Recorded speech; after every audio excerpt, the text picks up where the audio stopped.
We are inside of Sip and Spin, and we're here to talk to Barry. He's going to give us some information and history about the coffee shop as well.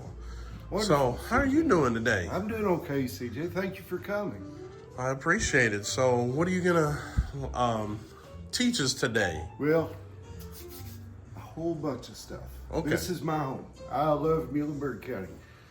And right in the heart of Muhlenberg County is our county seat, Greenville.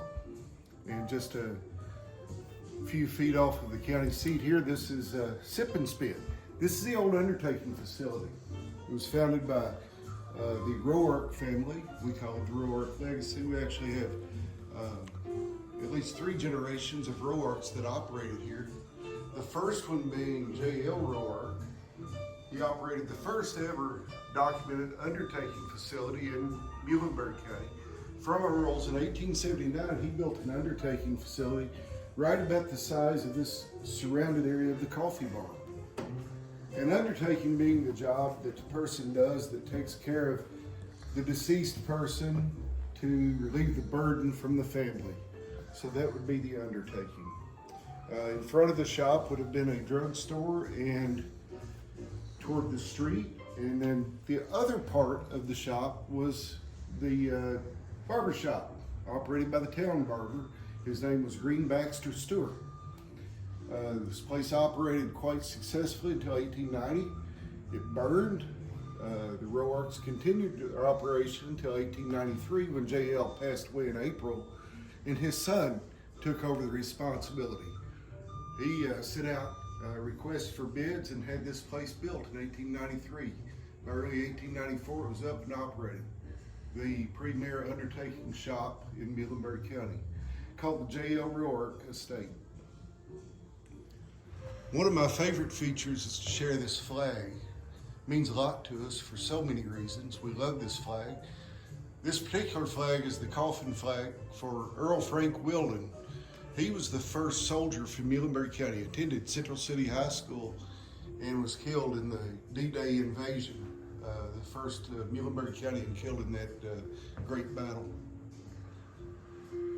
Are you a pianist? No, I wish I did play, but this piano actually belongs to Jordan Bays. Jordan Bays is quite the musician, friend of ours.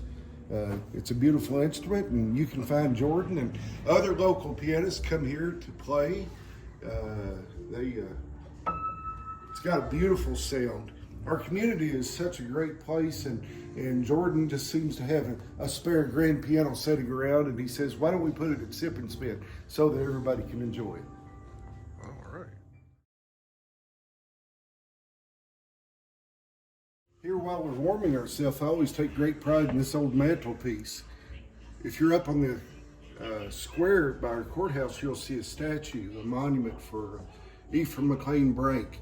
He's considered the first ever American sharpshooter in history, and this was out of his old house. This is his mantelpiece, the house he was living in when he passed away.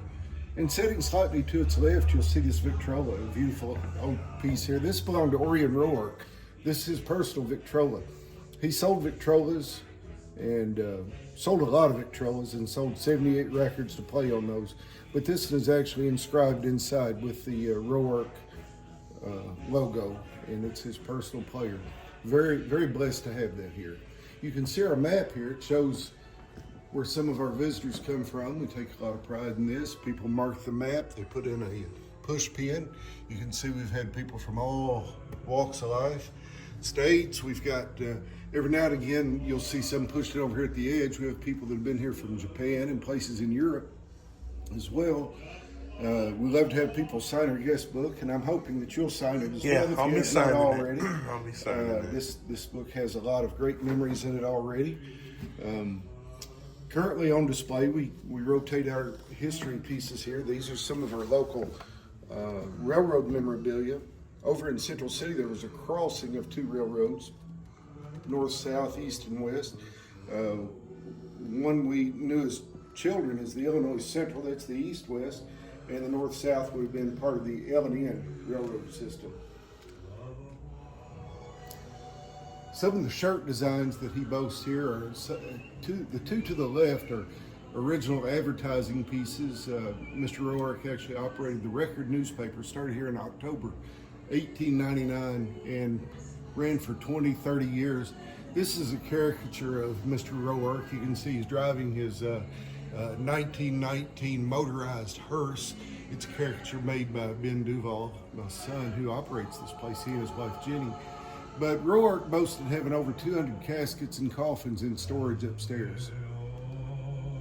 I always had a lot of things going on here.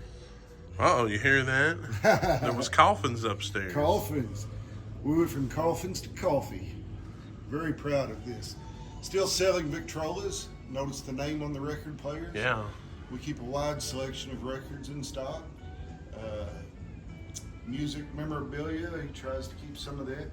Very proud of our music legacy here too. There's a rich history of that here. CJ, some of the things that he started out here with is he wanted to have quality espresso, quality coffee.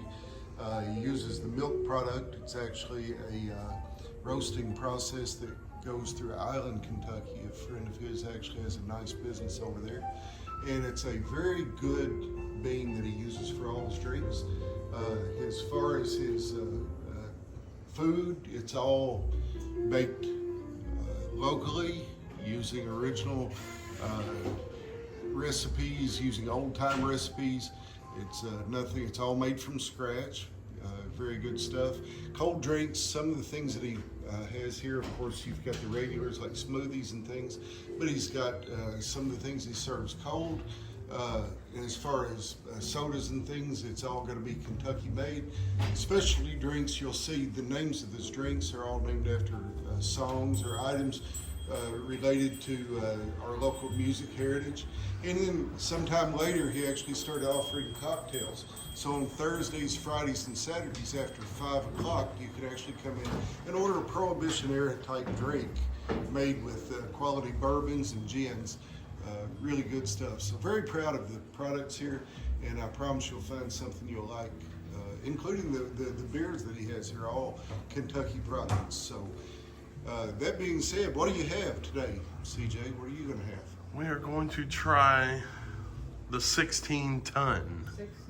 Named after a song by Merle Travis. Merle Travis actually wrote 16 Tons, and a funny story about that. He said that wasn't real fond of the song, but after Tennessee Ernie Ford recorded it and made a whole lot of money with it, he said, I kind of like that little tune. So we kind of like that little drink too. All right, I'm ready. I'm ready to try it. Hope you enjoy it. I will.